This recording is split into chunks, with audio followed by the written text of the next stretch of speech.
Welcome to your study point. तो दोस्तों आज हम लोग सेट लगाएंगे एसके झा सर का ग्रुप टी का जो वॉल्यूम 2 है। 24 सेट है, वॉल्यूम 2 है। तो दोस्तों आज से एक सेट लगाएंगे पर डे। तो दोस्तों आप साथ साथ लगा लीजिए, जिससे आपको जीके जीएस करंट अफेयर का क्वेश्चन आपको क्या हो जाएगा, सोल्व हो जाएगा। तो दोस्तों ये बहुत महत्वपूर्ण था, हमारे साथ एक बार जरूर लगाइएगा और एक बार आप सुन लीजिएगा। दोस्तों चलते बिना हुए क्वेश्चन पे। तो क्वेश्चन पे चलते हैं, क्वेश्चन 1 पे चलते हैं। 1 क्या कह रहा है दोस्तों? तो 1 क्वेश्चन कह रहा है दोस्तों, आपके स्क्रीन पर है।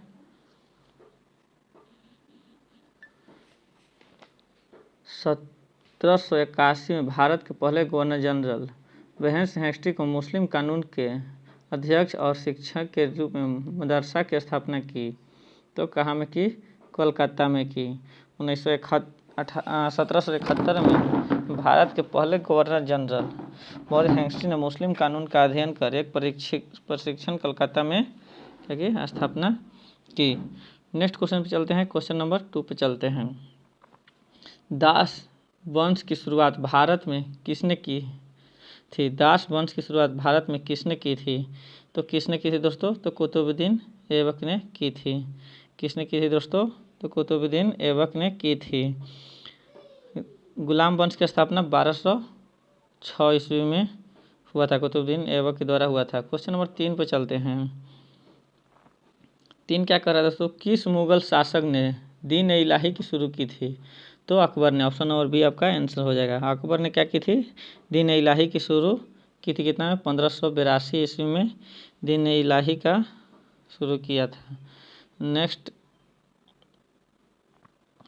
क्वेश्चन है, क्वेश्चन नंबर 4 है। 4 क्या कर रहा है? मौलिक अधिकार के रक्षक के रूप में से कौन कार्य करता है? मौलिक अधिकार के बारे में कौन कार्य करता है दोस्तों? तो सर्वोच्च एवं उच्च न्यायालय दोनों काम करते हैं। सर्वोच्च न्यायालय एवं उच्च न्यायालय दोनों काम करते हैं। मूल अधिकारों का सर्वप्रथम विकास ब्रिटेन में हुआ था। कहाँ में हुआ था दोस्तों? तो ब्रिटेन में सर्वप्रथम विकास हुआ था। नेक्स्ट चलते हैं, क्वेश्चन नंबर 5 पे चलते हैं। क्वेश्चन नंबर 5 पे चलते हैं दोस्तों। 5 क्वेश्चन क्या कह रहा है? 1946 संविधान सभा का गठन खाली जगह द्वारा बनाई गई योजना के तहत किया गया था। तो कौन योजना के तहत किया गया था दोस्तों? तो कैबिनेट मिशन योजना के तहत किया गया था। कैबिनेट मिशन कब आया था दोस्तों? तो 1946 ईस्वी में कैबिनेट मिशन, संविधान सभा का गठन कैबिनेट मिशन योजना द्वारा बनाई गई थी, योजना के तहत किया गया था। कैबिनेट मिशन का अध्यक्ष सर पैथिक लॉरेंस थे। कैबिनेट मिशन का रिपोर्ट एक आंतरिक सरकार की स्थापना किया गया। नेक्स्ट क्वेश्चन चलते हैं दोस्तों 6 पर। भारतीय संघ में किस राज्य को सम्मिलित करने की अधिकार किसे है? भारतीय संघ में किसी राज्य को सम्मिलित करने का अधिकार किसे है दोस्तों? तो किसको रहना चाहिए? संसद को है। किसको है? संसद को है। राज्यसभा का पहला सत्र कब बुलाया गया था? तो 13 मई 1952 को बुलाया गया था। 8वीं अनुसूची में भारत को 22 भाषाओं का उल्लेख है। नेक्स्ट क्वेश्चन चलते हैं, क्वेश्चन नंबर 7 पे। 7 क्या कहता है दोस्तों? 7 क्या कह रहा है दोस्तों? सियाल सीमा तथा नीफे के रूप में भूगर्भ का विभाजन करके द्वारा किया गया है। तो स्वेस द्वारा किया गया था। सियाल सीमा तथा नीफे के रूप में भूगर्भ का विभाजन अस्वेस द्वारा किया गया है। सियाल परत में ग्रेफाइट चट्टान की अधिकता पाई जाती है। सीमा परत की रचना सिलिका मैग्नीशियम नामक रासायनिक पदार्थ से हुआ है। नेक्स्ट क्वेश्चन चलते हैं दोस्तों,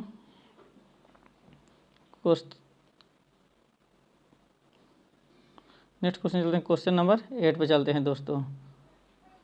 क्वेश्चन नंबर 8 पे चलते हैं।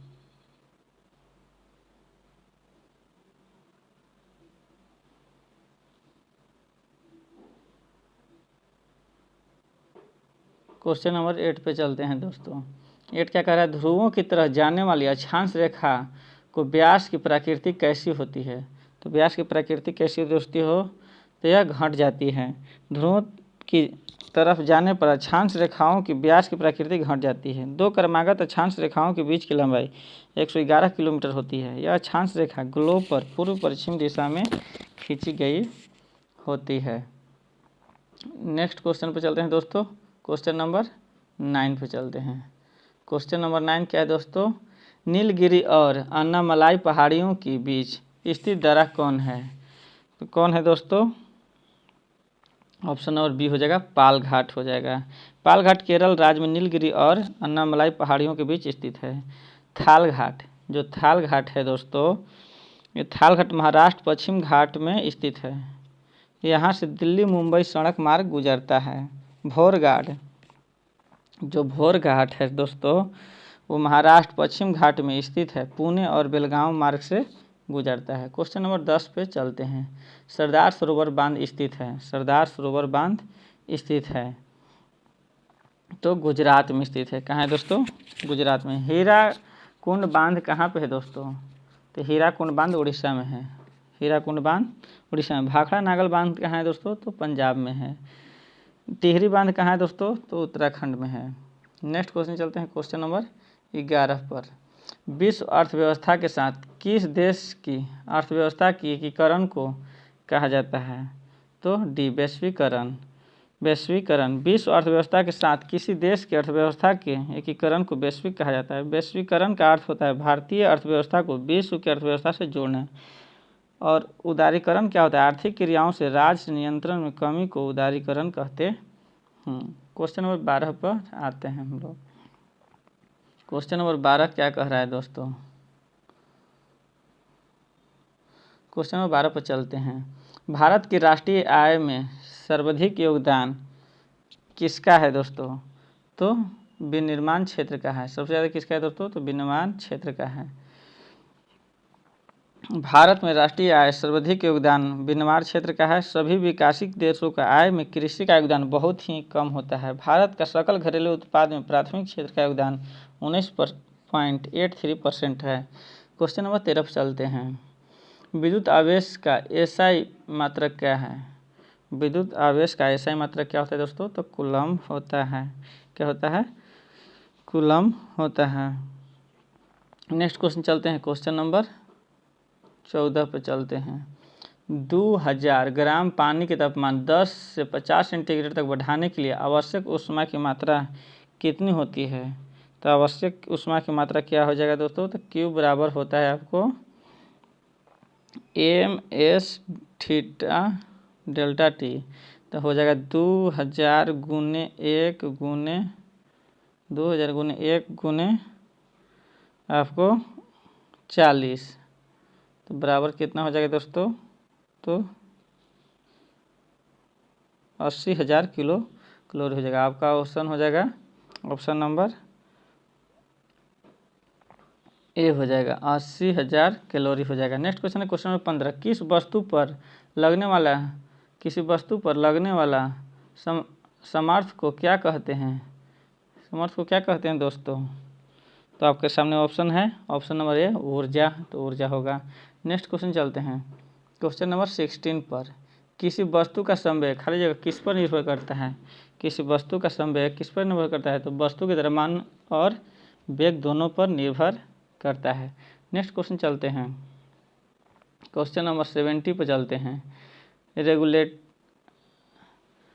रोलर कोस्ट की सवारी में कौन सा बल कार्य करता है? रोलर कोस्ट की सवारी में कौन सा बल कार्य करता है? तो कौन सा करता है दोस्तों? तो 17 का बी हो जाएगा, अभिकेंद्रीय बल कार्य करता है। क्वेश्चन नंबर 18 पे चलते हैं। निम्न में से कौन सा कथन असत्य है? तो असत्य चुनना है दोस्तों। तो 18 के जी का मान ऊंचाई के साथ परिवर्तित होता है, ये तो सही है। जी का मान गिरते हुए वस्तु के द्रव्यमान पर निर्भर करता है। जी का मान गिरते हुए वस्तु के द्रव्यमान पर निर्भर करता है, यही गलती है दोस्तों। गिरते हुए वस्तु के द्रव्यमान पर निर्भर नहीं करता है। जी का मान पृथ्वी के द्रव्यमान पर निर्भर करता है, ये भी सही है। पृथ्वी की गहराई पर जाने का जी का मान परिवर्तित होता है, ये भी सही है। तो ऑप्शन नंबर आपको बी आंसर हो जाएगा। 19 पे चलते हैं। निम्न से कौन सा कथन सत्य है? कौन सा कथन सत्य है दोस्तों? तो माउंट एवरेस्ट पर जी का मान क्या होता है? घटता है। ये आपका ऑप्शन नंबर ए सही हो जाएगा। 19 का सॉरी दोस्तों, 19 का ऑप्शन नंबर ए सही हो जाएगा। ए में कौन है दोस्तों? बी। माउंट एवरेस्ट पर जी का मान क्या होता है? घटता है। इसमें तो बढ़ते हुए दिखा रहा है दोस्तों। और क्या होगा? एक गेंद को लंबवत फेंकने पर 5 सेकंड के बाद ज़मीन पर वापस आती है तो इसका वेग 150 मीटर पर सेकंड हो जाएगा। तो ये कैसे निकालेंगे दोस्तों? तो ये निकालेंगे v बराबर u प्लस जी टी से निकालेंगे। तो आपको v निकालना है, u क्या हो जाएगा? 0 यहाँ हो जाएगा, और g है 10 और t है 15, तो 150 आपका हो जाएगा आंसर। तो आपको हो जाएगा बी और डी। तो ऑप्शन नंबर ए सही हो जाएगा। अब क्वेश्चन नंबर 20 पर चलते हैं। किस पर चलते हैं दोस्तों? तो 20 पर चलते हैं। ध्वनि तरंगे किसके संबंध में निम्नलिखित में से कौन सा कथन सही है? तो सी। इनमें यात्रा करने के लिए किसी प्रकार की माध्यम की आवश्यकता नहीं होती है। तो ऑप्शन नंबर सी आपका आंसर हो जाएगा। अब चलते हैं दोस्तों क्वेश्चन नंबर 21 पर। दर्पण। एक दर्पण की वक्रता की फोकस लंबाई और त्रिज्या के बीच का संबंध क्या है? तो क्या है दोस्तों? तो r बराबर 2f होता है। r बराबर क्या होता है दोस्तों? तो 2f होता है। नेक्स्ट चलते हैं क्वेश्चन नंबर 22 पर। विद्युत वाहक बल E किसके बराबर होता है? तो E बराबर होता है W/Q। ये फार्मूला है दोस्तों। नेक्स्ट क्वेश्चन चलते हैं क्वेश्चन नंबर 23 पर। पश्चिम की ओर से देखे जाने पर पूर्व से पश्चिम की ओर बहने वाली धारा के साथ एक क्षैतिज विद्युत रेखा के नीचे किसी बिंदु पर चुंबकीय क्षेत्र की दिशा क्या होगी? तो क्या होगी दोस्तों? वामावर्त होगा। क्या होगा? वामावर्त हो जाएगा। नेक्स्ट है 24। कौन एक यौगिक नहीं है? तो लेड जो है यौगिक नहीं है, बाकी सब चौक हुआ, हाइड्रोजन सल्फाइड और सल्फर डाइऑक्साइड सब क्या है? यौगिक है। नेक्स्ट क्वेश्चन चलते हैं क्वेश्चन नंबर 25 पर। निम्नलिखित अनुपात का नियम किसने प्रतिपादित किया था? तो किसने प्रतिपादित किया था दोस्तों? तो जोसेफ प्राउडस्टर ने प्रतिपादित किया था। नेक्स्ट क्वेश्चन 26 चलते हैं। मोल की सही परिभाषा निम्न में से कौन सी है? मोल की सही परिभाषा निम्न में से कौन है? तो यह पदार्थ के ग्राम परमाणु द्रव्यमान के बराबर होता है। यह सही है। क्वेश्चन नंबर 27 पर चलते हैं। सल्फर डाइऑक्साइड SO2 का अपेक्षित घनत्व अपेक्षिक आणविक द्रव्यमान क्या होता है? अपेक्षिक आणविक द्रव्यमान क्या होगा दोस्तों? तो 64 होगा। तो कैसे निकालेंगे? सल्फर का क्या होता है? परमाणु संख्या 32 होता है, और ऑक्सीजन का क्या होता है? 16। तो 16 गुणे 2 तो 32 + 32 बराबर 64 हो जाएगा। ऑप्शन सी हो जाएगा। नेक्स्ट क्वेश्चन चलता है। जब pH मान 7 से 14 की ओर बढ़ते हैं तो क्या दर्शाता है? तो OH- आयन की सांद्रता में वृद्धि होगी, ये दर्शाता है। नेक्स्ट क्वेश्चन चलते हैं 29 पर। Mn के ऑक्साइड की अम्लता का सही बढ़ता क्रम बताइए। तो सही बढ़ता क्रम क्या होता है? MnO less than MnO2 less than Mn2O3। यह ऑप्शन नंबर ए 29 का सही हो जाएगा। 30 के चलते हैं। फास्फेट एसिड का रासायनिक सूत्र क्या होता है? फास्फोड एसिड का रासायनिक H3PO4 होता है। नेक्स्ट चलते हैं क्वेश्चन नंबर 30 पर। शरीर में लगी चोट की मरम्मत के लिए किस प्रकार के सेल विभाजन का प्रयोग किया जाता है? तो किसका प्रयोग किया जाता है दोस्तों? तो आपके सामने 4 ऑप्शन है, आपको आंसर देना है। तो आप आंसर दीजिए। 31 का एप्पल हो जाएगा। केवल समसूत्रण से होता है। शरीर में लगी चोट को मरम्मत के लिए केवल समसूत्रण विभाजन का प्रयोग किया जाता है। समसूत्रण विभाजन को परीक्षण कोशिकाएं विभाजन भी कहते हैं। इस प्रकार की कोशिका विभाजन शरीर के कई कोशिकाओं में होता है। नेक्स्ट क्वेश्चन चलते हैं 32 पे चलते हैं। क्वेश्चन नंबर 32 पे चलते हैं। निम्नलिखित में से कौन सा ऊतक मुख्य रूप से मृत कोशिकाओं से बना है? मृत कोशिकाओं से कौन बना है दोस्तों? तो जाइलम जो होता है मृत कोशिकाओं से बना होता है। नेक्स्ट क्वेश्चन चलते हैं। पौधे का प्रारंभिक वृद्धि किस में होता है? पौधे का प्रारंभिक वृद्धि किस में होता है दोस्तों? तो आपका ऑप्शन नंबर बी आंसर हो जाएगा। तो बी में सी और डी आंसर है। तो अंतवेशी विभोजक और शीर्ष विभोजक सही आंसर हो जाएगा। नेक्स्ट क्वेश्चन चलते हैं। क्वेश्चन नंबर 34 पे चलते हैं। मेंडल ने F1 पीढ़ी और पौधे के F2 वंशज की पद्धति द्वारा प्राप्त क्या किया था? तो स्वपरागन प्राप्त किया था। नेक्स्ट क्वेश्चन 35 है, समान श्वसन के लिए पीएच की सीमा कितनी होनी चाहिए? तो कितनी होनी चाहिए दोस्तों? तो 7.35 से लेकर 7.45 होनी चाहिए। नेक्स्ट क्वेश्चन चलते हैं 36 पर, निम्न में से किस गतिविधियों को स्वैच्छिक मांसपेशियां कार्य होती है? तो 36 के आपका आंसर हो जाएगा सी, यानी मेढक की कूदना और हाथ से लिखना हो जाएगा स्वैच्छिक। नेक्स्ट क्वेश्चन चलते हैं क्वेश्चन नंबर 37 पर, निम्नलिखित में से किस प्रकार की प्रजनन में अधिक विविधता की उत्पत्ति होती है? अधिक विविधता किससे होती है दोस्तों?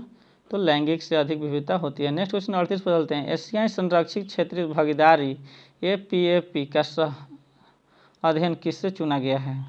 तो 38 का आपका एप्पल हो जाएगा, भारत को चुना गया है। नेक्स्ट क्वेश्चन चलते हैं 39 पर, लकड़ी से बना पहला उपग्रह कौन लॉन्च करेगा? कौन लॉन्च करेगा दोस्तों? तो 39 का बॉल आपका आंसर हो जाएगा, जापान लॉन्च करेगा। नेक्स्ट क्वेश्चन 40 पर चलते हैं, deputy chief of army staff DCOS किसने चुना गया? तो शांतनु दयाल को चुना गया। नेक्स्ट क्वेश्चन 41 पर चलते हैं, इंडियन आर्मी डे कब मनाया जाता है? तो कब मनाया जाता है दोस्तों? तो 15 जनवरी को मनाया जाता है। ऑप्शन नंबर बी आपका आंसर हो जाएगा। 42 पर चलते हैं, supreme court bar association SCBA के अध्यक्ष पद पर किसे ने इस्तीफा दे दिया? तो 42 का आपको बी हो जाएगा, रोहित पांडे ने इस्तीफा दे दिया। किसने दे दिया दोस्तों? तो रोहित पांडे ने इस्तीफा दे दिया। डोनाल्ड ट्रंप को ऐतिहासिक रूप से दूसरी बार महाभियोग लगाया गया। इस पर विद्रोह के लिए उकसाने पर आरोप लगाया गया कि पहली बार इन 2019 में अपने यूक्रेन सौदे पर महाभियोग लगाया गया था। रामनाथ कोविंद भारत के राष्ट्रपति हैं और आरविस अल्फी पाकिस्तान के राष्ट्रपति हैं और अब्दुल हमीद बांग्लादेश के राष्ट्रपति हैं। RBI ने विनियमित संख्याओं को पर्यटक को मजबूत करने और अवशेषों को दूर किया। RK माथुर पहले उपराज्यपाल और मनोहर सिंह वर्तमान के उपराज्यपाल हैं। तो दोस्तों ये था आज का महत्वपूर्ण SK झा सर का सेट का वॉल्यूम 2 का प्रैक्टिस सेट नंबर। तो दोस्तों आप सेट को डेली लगाते रहिए और एक बार ज़रूर देखिए जिससे आपको पूरा कवर हो जाए। तो दोस्तों आप हमारे चैनल को सब्सक्राइब, कमेंट और लाइक करें और हमारे गलती हो तो माफ़ करें, हम इससे बेहतर भी आपको हम बताएंगे। दोस्तों आप हमारे चैनल को शेयर ज़रूर करें, सब्सक्राइब करें। जय हिंद दोस्तों।